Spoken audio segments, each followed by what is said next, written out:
1 Samuel chapter 10.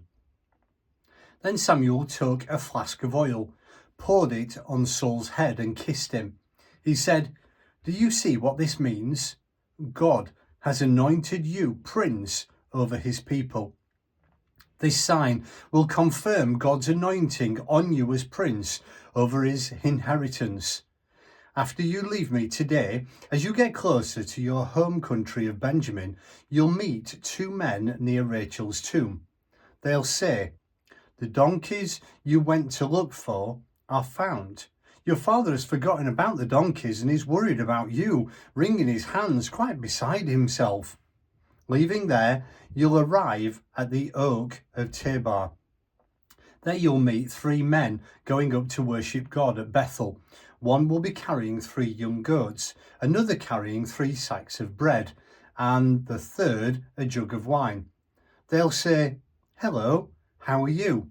and offer you 2 loaves of bread, which you will accept. Next, you'll come to Gibeah of God, where there's a Philistine garrison.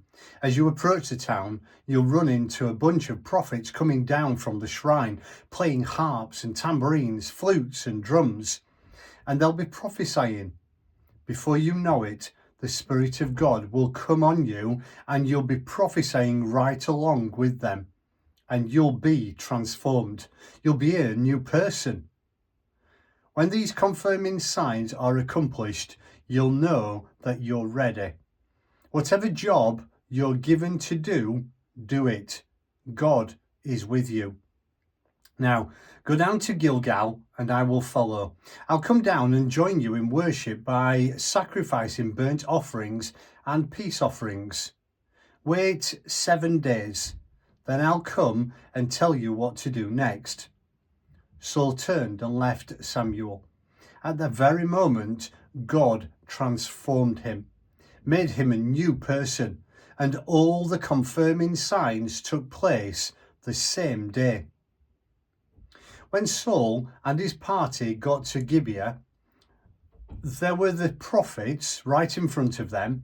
Before he knew it, the Spirit of God came on Saul, and he was prophesying right alongside with them.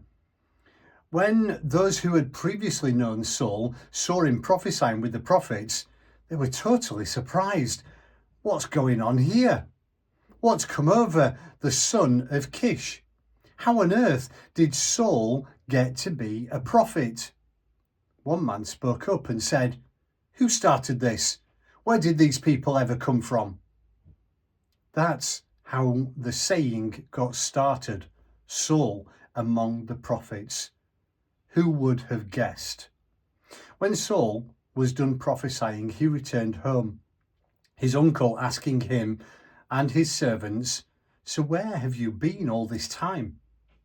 "Out looking for the donkeys. We looked and couldn't find them, and then we found Samuel." "So," said Saul's uncle, "what did Samuel tell you?" Saul said, "He told us not to worry. The donkeys had been found." But Saul didn't breathe a word to his uncle of what Samuel said about the king business. Samuel called the people to assemble before God at Mizpah. He addressed the children of Israel. "This is God's personal message to you. I brought Israel up out of Egypt. I delivered you from Egyptian oppression. Yes, from all the bullying governments that made your life miserable. And now you want nothing to do with your God, the very God who has a history of getting you out of trouble of all sorts. And now you say, 'No, we want a king. Give us a king.' Well, if that's what you want, that's what you'll get. Present yourselves formally before God, ranked in tribes and families." After Samuel got all the tribes of Israel lined up, the Benjamin tribe was picked.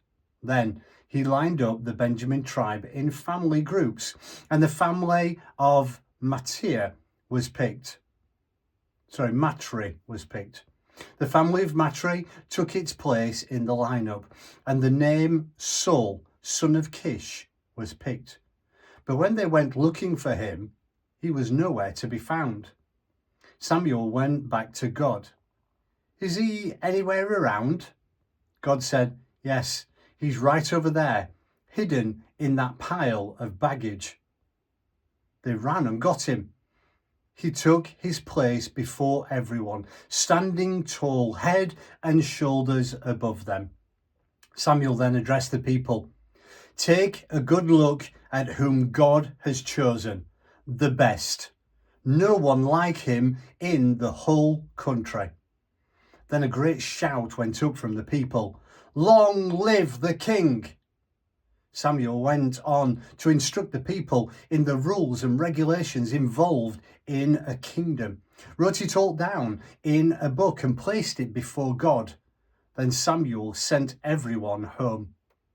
Saul also went home to Gibeah, and with him some true and brave men whom God moved to join him. But the riffraff went off muttering, Deliverer, don't make me laugh. They held him in contempt and refused to congratulate him, but Saul paid them no mind. Nahash, king of the Ammonites, was brutalizing the tribes of Gad and Reuben, gouging out their right eyes and intimidating everyone who would come to Israel's help.